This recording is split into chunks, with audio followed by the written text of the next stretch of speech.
our next question is from Edward, and he asks, how much is it okay to get lost in love for another person, as like a mother for a son, or sister for a sister, or boyfriend for a girlfriend?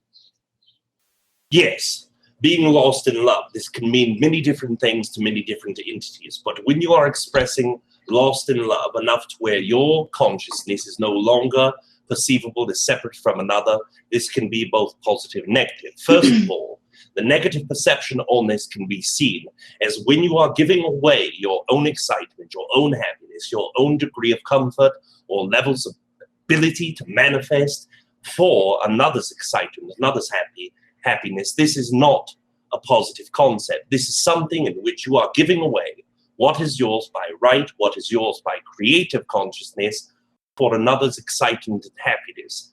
This is something that many of you are doing nowadays. This is something that will in fact take away your ability to manifest to a higher degree.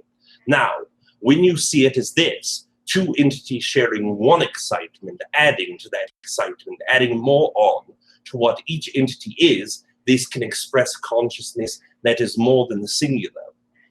We've expressed previously that when there is a relationship, there is one separate entity. That entity is in their own manifestational abilities, their own creative concepts, their own energetics. The second entity, again, in their own energetics, own creative consciousness, own manifestations. And when there is a couple, this means that two entities combine into a third party. This third party is the collective group or the couple itself. This entity is an entire different entity from the other two itself.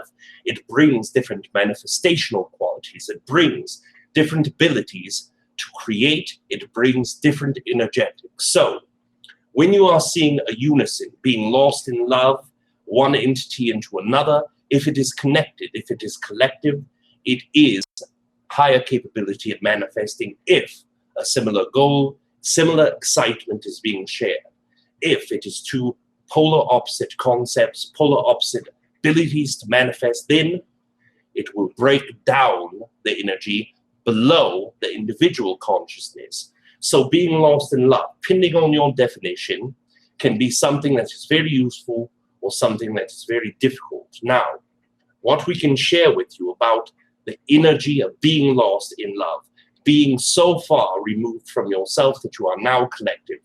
When you are able to love the collective consciousness upon this level, it will bring you a new awareness. Now, this is where your integration to telepathy or integration to being able to connect to others' emotional complex without going past a portion of telepathy or a portion of yourself that is deemed to be difficult shall be quite easy.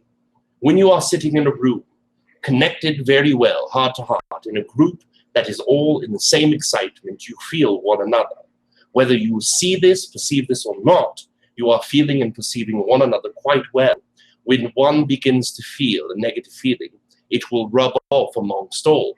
When there is a disagreement in this group, it connects to an understanding from one to another that there is friction within the air. It is subconscious, it is known by your own logical mindset, it is known by your emotional perceptors.